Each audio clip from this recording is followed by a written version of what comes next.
Elok ni Afiq orang Malang kan? Yelah, tu kan Jabatan Akaunten Negara. Tu lah Afiq Along. So, dah Along ada dapat jadi akaunten kan? Lah, dia lah banyak kerja akaunten. Nak tahu ke kerja akaunten tu apa? Mana apa? Okey, jom kita tengok.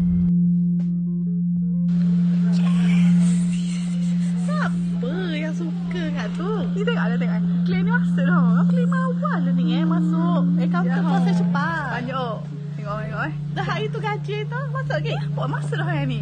Oh, dok Sekali ni sekali dengan gaji ni. Belanja kapal so belanja tu dah. kau minta belanja kita tu. kita pergi ni mamak nak. Oh, Alah, bapak je. Alah, dua. Jom.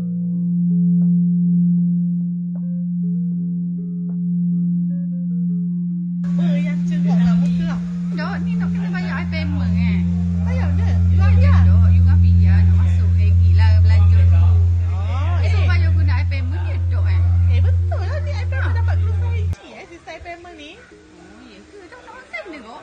Dah ni jam buka kod link ni. Kena daftar dulu. Lepas kena daftar, lepas tu bayar lah. Pilih kod mana. Nanti jadi lah. Gitu je. Oh, senang je eh. Alah, senang ah.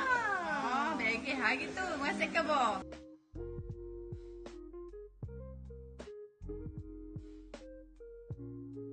Uish, banyaknya duit dia lepas claim wang tak dituntut. Cakap dia seorang lah.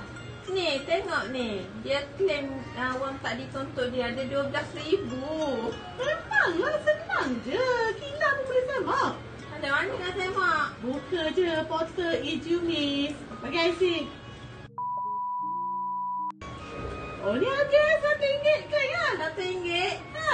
Tolong claim dulu ke silap? Claim sendiri. Learning bayaran senang je. Guna robot je proses nanti. Claim Apa sekarang. je nak dapat? Sekejap je. Claim dulu. Okey, claim sekarang.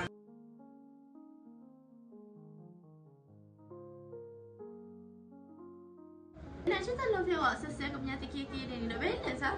Macam ni. Ni tengok dulu you debit kredit. Kalau dua-duanya betul, you akan dapat jawapan yang balance. Check balik. Oh, bagus lah Kak Anna pun jadi akaunten berjaya nanti. Memang pun nak jadi macam Mama Long. Banyak profesional yang boleh join. Oh, Kak Anna nak sama apa? Tengok dulu kau jadi akaunten banyak je yang boleh apa ni lidah boleh join. Cuma ada pusat latihan ke? Ada? Akaunten saya tahu ramai nak jadi profesional. IPM banyak offer program. Oh, best jadi akaunten ke ah? Boleh. Nak ke?